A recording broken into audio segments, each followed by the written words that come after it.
بسم اللہ الرحمن الرحیم۔ السلام علیکہ یا صاحب العصر والزمان۔ جب بی بی نے دیکھا کہ عمر بن سعد نے میری بات کا اثر نہیں لیا تو بروایت ارشاد قوم اشقیاء کی طرف متوجہ ہوئیں اور کہنے لگیں، اے گروہ منافقاں، تم پروائے ہو، کیا تم میں کوئی مسلمان موجود نہیں ہے؟ امام علی مقام کی یہ حالت تھی کہ اٹھتے تھے اور پھر منہ کے بل زمین پر گر پڑتے تھے، اور بروایت کمکام زبان پر یہ لفظ جاری تھے، رضاً بقضائے کا ولا معبود سوا کا، میرے اللہ میں تیری قضا پر راضی ہوں اور تیرے سوا کسی کو لائق عبادت نہیں سمجھتا۔ کمکام صفحہ 390 پر ہے کہ ارواح انبیاء مرسلین اور ملائکہ مقربین امام مظلوم علیہ السلام کی اس منزل عشق پر نظارہ کر رہے تھے۔ اتنے میں شیطان رجیم نے عذرائے حسد و عناد بارگاہ رب العزت میں عرض کیا، اے خدایا، بعد از شہادت حسین علیہ السلام کے لیے بہت انعام و کرام تو نے مقرر کیے ہیں، لیکن حسین کا یہ امتحان تو کوئی امتحان ہی نہیں، صرف شہید ہونا تو تمام عبد المناف کی اولاد کا ورثہ ہے، قتل ہونا تو ان کے لیے کوئی بڑی بات نہیں ہے۔ پس بارگاہ رب العزت سے خطاب پہنچا کہ اے لعین، یہ حسین عشق کے امتحان میں کامیاب ہے، اور اگر تو دیکھنا چاہتا ہے تو پھر دیکھ لے۔ چنانچہ سورج کو حکم ہوا کہ اپنی پوری تمازت امام علیہ السلام کے جسم پر ڈالے، اور پیاس کو حکم ہوا کہ اپنی پوری شدت کے ساتھ امام علیہ السلام کے دل و جگر کو کباب کرے۔ پس امتحان بڑھتا گیا اور امام کا حوصلہ بلند ہوتا گیا، اور سوائے رضائے پروردگار کے کوئی حرف زبان پر نہ آیا۔ شیطان کو تسلیم کر کے کہنا پڑا کہ اگر حسین علیہ السلام کونین کی شفاعت بھی کر دے تو وہ بھی بارگاہ رب العزت میں مقبول ہوگی۔ اس میں شک نہیں کہ صبر کی منزل سے رضا کی منزل بہت بلند و بالا ہے۔ مقام رضا میں امام مظلوم کی آخری مناجات کے ہی کلمات ہیں جو عام کتب مقاتل میں پائے جاتے ہیں، ترکت الخلق ترافی ہوا کا و ایتمت ابالی کے ارا کا۔ میرے اللہ، میں نے تیری ہی محبت میں تمام مخلوق کو چھوڑ دیا ہے اور تیری ملاقات کی خاطر اپنے بچوں کو یتیم کر دیا ہے۔ عبداللہ بن حسن کی شہادت سے بقا مذکور ہو چکی ہے۔ وہ معصوم شہزادہ اسی وقت امام علیہ السلام کی خدمت میں حاضر ہوا تھا، اور امام علیہ السلام نے اپنی بہن کو آواز بھی دی تھی کہ بچے کو روک لو، لیکن نہ رکا، اور ابہر بن کعب نے امام علیہ السلام پر تلوار بلند کی تو بچے نے اپنے دونوں ہاتھ اوپر سے پر بنائے اور فرمایا، یبنا خبیثت اتقتلو امی، اے خبیث عورت کے بیٹے، تم میرے چچا کو قتل کرتے ہو۔ پس اس نے تلوار ماری اور بچے کے دونوں ہاتھ کٹ گئے، اور بچہ روتا ہوا چچا کی گود میں گر گیا۔ اتنے میں ہرملہ نے ایک تیر مارا جو بچے کے حلق میں لگا، اور وہ اپنے چچا کی آغوش میں جان بحق ہو گیا۔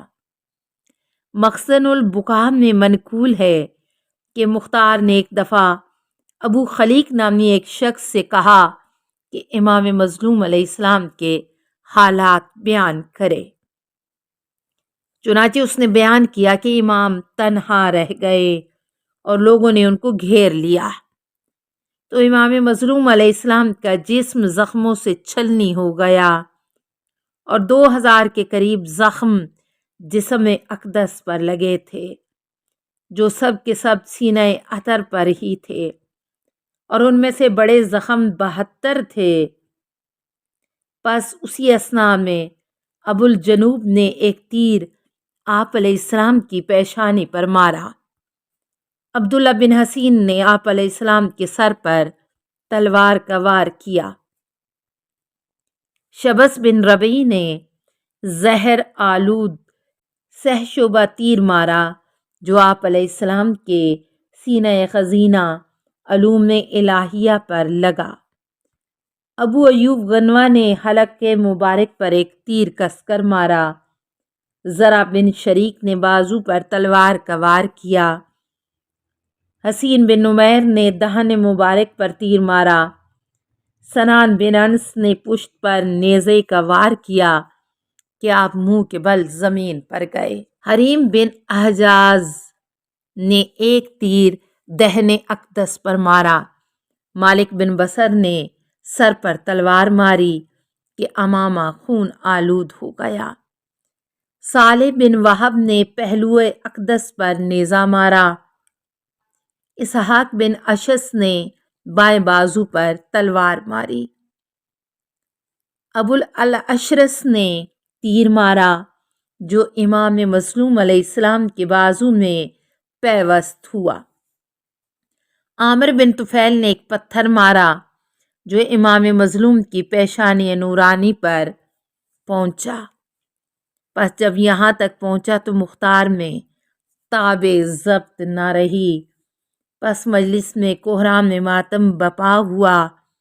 مختار اور اس کے وزراء بہت روئے اور دارالامارہ کی دیواروں میں ایک صدائے گریہ و واویلا بلند ہوئی۔ ہائے سننے والے تو برداشت نہیں کر سکتے، لیکن خدا معلوم بھائی کا یہ امتحان بہن نے کیسے دیکھا ہوگا۔ شہادت امام مظلوم علیہ السلام۔ مخزن البکاء میں واقعی شہادت اس طرح مرقوم ہے کہ بروایت منتخب خولی نے امام مظلوم علیہ السلام کی پشت پر زور سے ایک نیزے کا وار کیا کہ بروایت ابو مخنف امام مظلوم 3 گھنٹے منہ کے بل زمین پر پڑے رہے۔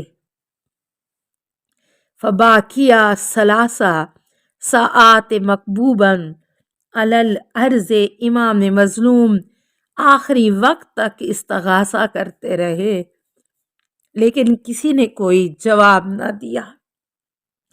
تب ملائکہ نے درگاہ قاضی الحاجات میں عرض کیا، اے پروردگار، تیرے محبوب کا نواسہ کیسی مظلومیت سے قتل کیا جا رہا ہے اور اس کی فریاد بھی کوئی نہیں سنتا، اور تو دیکھتا ہے کہ اس کا بدلہ نہیں لیتا۔ پس ارشاد قدرت ہوا کہ عرش کے دائیں جانب نگاہ ڈالو۔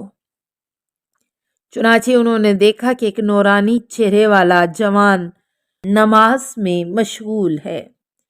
ارشاد ہوا، یہ قائم آل محمد ہے اور یہی اس مظلوم کے خون کا بدلہ لے گا۔ عمر ابن سعد نے اعلان کیا کہ جلدی سے اس مظلوم کا سر تن سے جدا کرو۔ یہ وہ وقت تھا کہ امام مظلوم سجدہ پروردگار میں پیشانی جھکا کر ریاض و نیاز کی مناجات میں محو تھے۔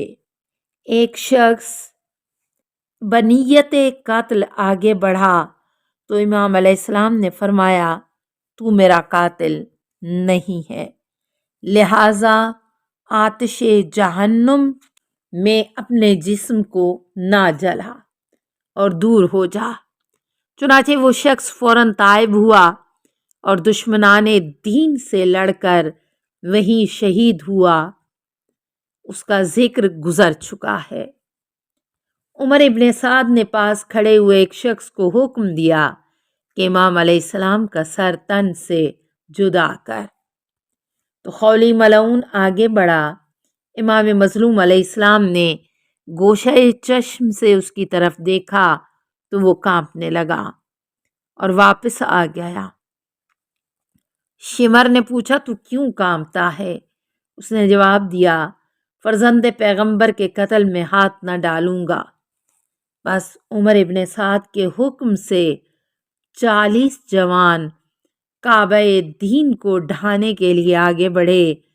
پہلے ایک شخص آگے بڑھا، جو ہی امام نے اس کی طرف نگاہ اٹھائی وہ کانپتا ہوا واپس آیا۔